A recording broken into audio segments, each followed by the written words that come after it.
But first, our top story this hour, investors keeping an eye on the latest batch of economic data out hitting the tape today. In the next hour at 8:30 a.m. Eastern, we will get the latest read on U.S. inflation. Consumer prices are expected to have risen 0.2% in July, and the Federal Reserve will be releasing its latest meeting minutes at 2 p.m. Eastern.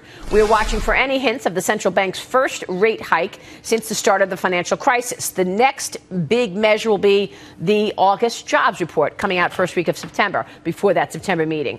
Double Line Capital co-founder Jeffrey Gundlach says the Fed should hold off on raising rates. In an interview with Reuters, he said to raise interest rates when junk bonds are nearly at four-year lows is a bad idea. Keith McCullough is the man who's been making that call for now a year and a half, and I'm still counting. Keith, you still betting that the Fed will not raise rates next month? Yes, if she's data dependent. If she's completely politicized and she goes away from the data, maybe not. And that really is the risk. I think that's what Gundlach called out this morning. If you raise rates into a slowdown, the mechanism, or at least the communication mechanism that Wall Street operates on, is that doesn't happen. So again, if you're raising rates into a slowdown, deflation, today you're going to get deflationary data in the CPI. You had it in the PPI. You've had it across the world. And that's really manifested in the last 6 to 8 weeks. So it's nice to see Gundlach, who's been bullish on the long bond for a long time, come back to the right camp and make these explicit comments, because you do need some leadership out there. On top of that, you also had Coach Lakota in the op-ed pages today of the Wall Street Journal, basically saying the same thing. Now, he is a kind of like a legionary dove, but at the end of the day, the doves are there. Whether or not Janet goes with the data and the doves will be left to be seen. Coach Lakota runs Minneapolis. Talking 25 basis points. Right. The world is going to come to an end with 25 friggin' basis points. I mean, come on. No. I mean, they need to. I mean, listen. Here's the other thing the Fed has to do. Texas might. Maybe. It'll be a lot of other stuff that'll kill Texas, including Donald Trump building a wall between Texas and Mexico. But I will say this. One of the jobs of the Fed is to deflate asset bubbles. And one of the things you have in the junk bond market, I think, was an asset bubble. Big time. And it's about time they started deflating that. Now, in the old days... That's what you're seeing with oil. Yeah. That's what you're seeing with commodities. But it's just a pure Fed-driven bubble. Here's the problem. And I think Janet Yellen is not going to raise rates because she is politicized. The last thing that she wants to do is hand her president a Dow that maybe 1,000 points off the Dow. Mm-hmm. I mean, I think that's really... So you don't think she raises next month either? No, because she wants to help Hillary win.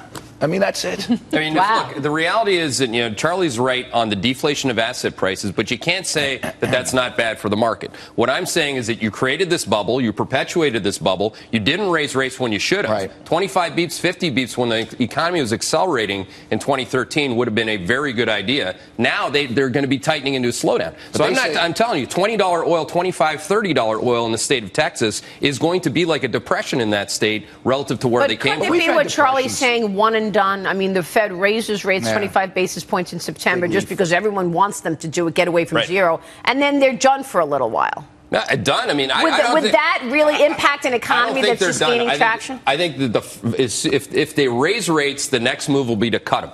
I mean, because they're going to be sitting there watching the junk bond market implode. The idea is that the Fed may raise rates just so that they can cut rates again because of the slowdown in the economy, right? They can't do anything right now if we enter into a real substantive slowdown. Front page of the Wall Street Journal yesterday was, what ammo do they have if the economy does turn down? You're talking about negative. They were talking about negative interest rates. Jobs numbers getting better.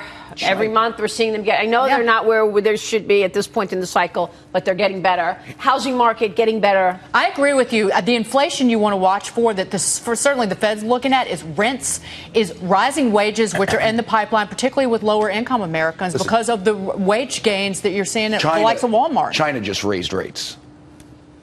That's what all this is about. They just raised rates. I don't think they have to.